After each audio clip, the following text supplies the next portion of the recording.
My wife went missing 15 years ago. Today I received an anonymous message. I don't like to talk about what happened 15 years ago. I don't even like to think about the fact that on January 7th, 2008, Sarah Collins, beloved member of the community, left home to the store and was then never seen again. It was a huge case back then. Everyone seemed to want to know what happened to her, but no one was more desperate for answers than I was. Sarah and I had been married for 5 years. I knew as soon as I met her that I wanted to spend the rest of my life with her. She had one of those smiles that just lit up a room. That's why it was so hard to believe that such a beautiful, successful woman had seemingly disappeared. They hadn't even recovered her body. 15 years later, and they still didn't have a shred of evidence. Not a tire track, or even a fingerprint. Nothing. The police put out an appeal, but no one came forward. Somehow, not a single person had seen her. It was like she had just vanished without a trace. I think about Sarah a lot. I could never quite bring myself to take down the photos of her from around the house. Sarah's bright face still smiles down at me from every room. There's one photo of her, from our wedding day, that I really love. Looking at it is like looking straight at her. It captured her perfectly. 2 days ago, I found myself staring at it, really getting lost in the details.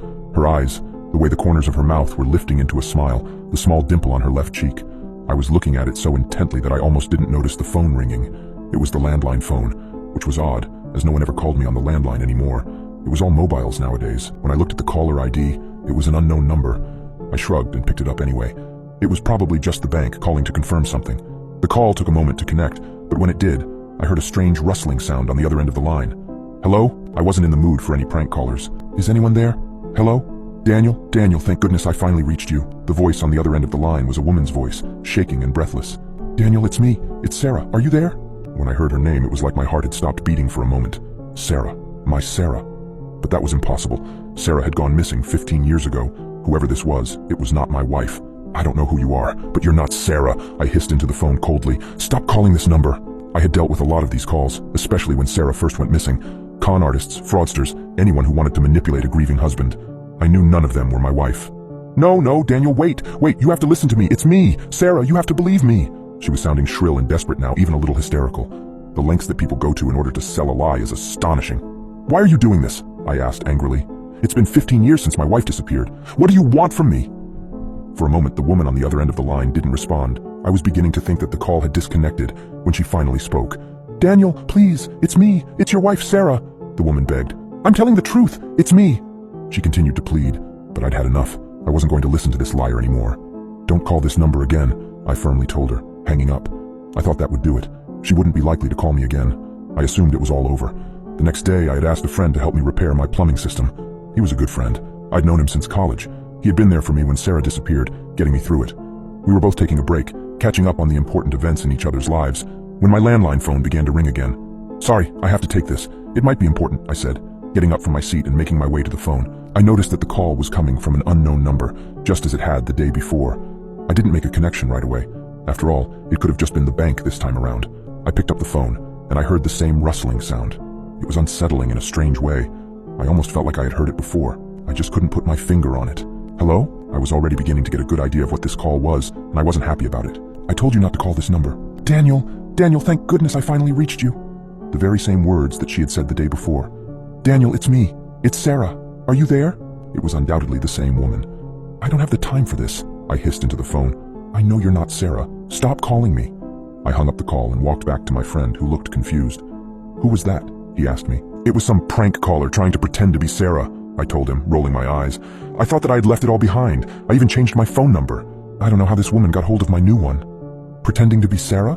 My friend echoed. That's really strange. Did you tell anyone about it? Like the police? No, I shake my head. There's no need. It's just someone trying to cause a bit of drama.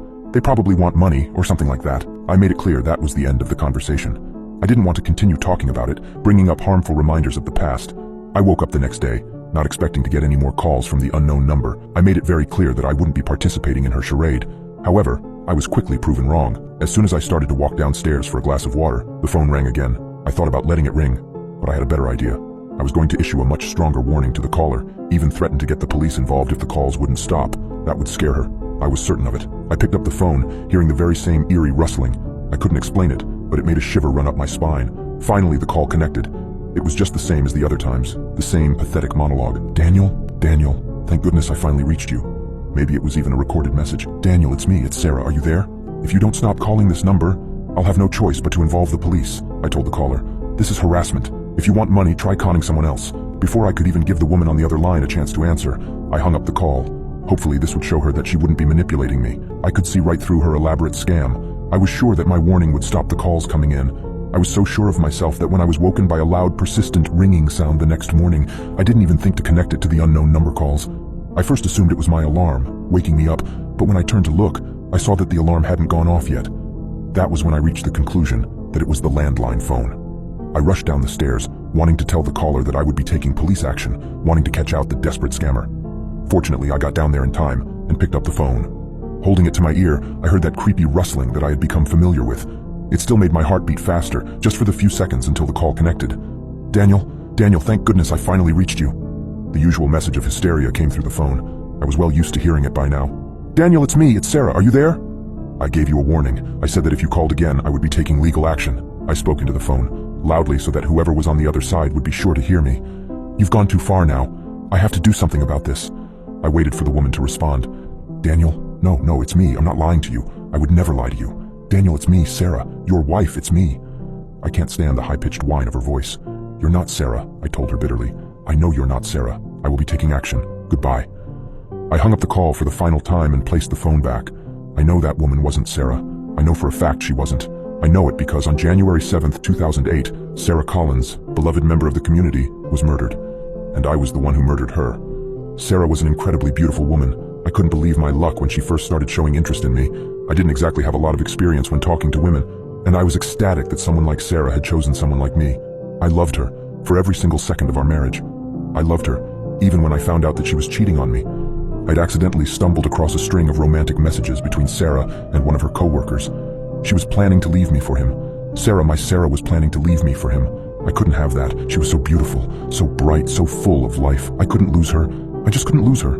So I murdered her. I didn't have to think about it for long. It was the only way that she would be mine, only mine forever. If she was dead, she would never leave me. She would always be my Sarah. When the police arrived, I made up an elaborate lie that she had gone out to run an errand and never come home. That very same lie ended up on the headlines of the national news. I didn't know if I would even get away with it. But a year passed, and then another year, and then another. 15 years passed, and no one ever saw through me. I was about to walk back upstairs when I heard a small tapping at the window. Click, click. That was the sound of the window opening, and that's when I heard it. Rustling, right here in my own house. Rustling that paralyzed me with fear and sent my mind into a state of panic. Then I heard her. Daniel, thank goodness I finally reached you." The voice was coming from inside the house now. "Daniel, it's me, it's Sarah. Are you there?"